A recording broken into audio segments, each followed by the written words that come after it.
All right, welcome back. We're talking TP today with ME. I don't know. I'm trying something. Mike Eppel, good morning, my friend. How are you? I'm fine, thank you. How are you, Melanie? It took me a second to process your initials. It's a slow start here on TT. It's all good. Yeah, well, with everything else is going on today, why not, right? It's going to be an interesting day that we'll definitely be watching. Yeah. Okay, so I remember throughout the pandemic, whenever I found toilet paper and disinfecting wipes, Yes. it was like score. Yes. Right. Found Everybody it. was hoarding a year ago, and now we're going to be paying more for any of those products which are actually in abundant supply. The toilet paper and paper towel shortage has come to an end, but Kimberly-Clark, which makes Scott towels and Huggies, diapers, and all sorts of other paper products, says they're raising prices. The commodity markets are the culprit. We've talked about rising lumber prices. And what's paper made out of? Yes. Well, it's refined wood for all intents and purposes. And yeah, all of this is rippling through to what we're going to pay at the consumer level. This was the fear, Melanie, that, inflation was going to hit the consumer this year. And we're already starting to see it, starting with paper products and other things going up. Oh dear! And then it was the flour and the baking soda. Then it was baking. Okay. Although it didn't lead necessarily to price increases then. Now it's almost sort of an after effect. That's right. That's right. Okay, so we told our viewers about the Johnson & Johnson, the manufacturing issue. Johnson & Johnson saying what? Well, they're saying this plant was not officially online yet. It still needs FDA approval to produce their single-shot COVID-19 vaccine. All of the production is coming out of Europe and overseas plants for J&J. So does this delay shipments that are already in the pipeline? No.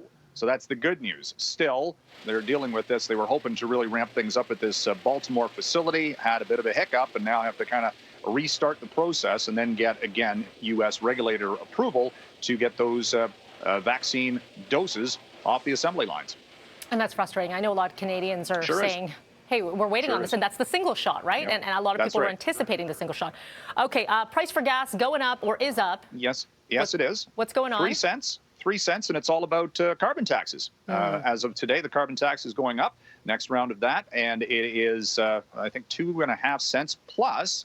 You have to pay the HST on top of the carbon tax. So it's a tax on a tax.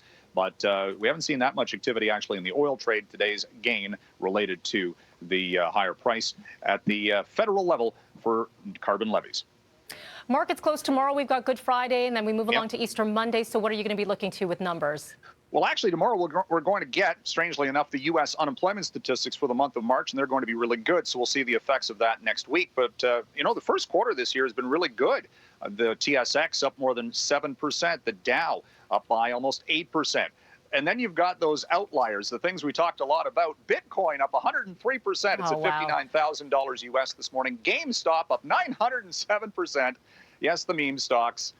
It was nice, actually, to talk about something weird in the first quarter of this year to keep us a little bit more distracted. Really quickly, I want to get to this story. Anyone who has booked a provincial campground knows you had to get online, get it fast, book those days, and now people are starting to sell them. Yeah, scalpers and bots reselling campsites. And no, this is not an April Fool's thing. Look, you can't, they're not reselling concert tickets. They're not reselling sporting events, at least not yet, or maybe they are, but I mean, who knows when. Now we're looking at campsites because you try to get onto a provincial park site at 7 o'clock to book it. Good luck. Gone. Yep. Yeah. So have bots been involved in that now too? Really?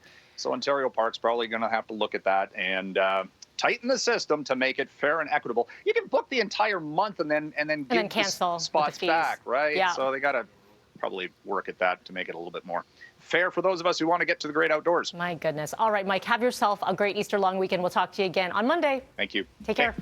Okay, coming up next here, as COVID-19 variants continue to spread, we're talking about the ICUs in our city. They are in critical condition. So what are the next steps for Toronto? That's coming up.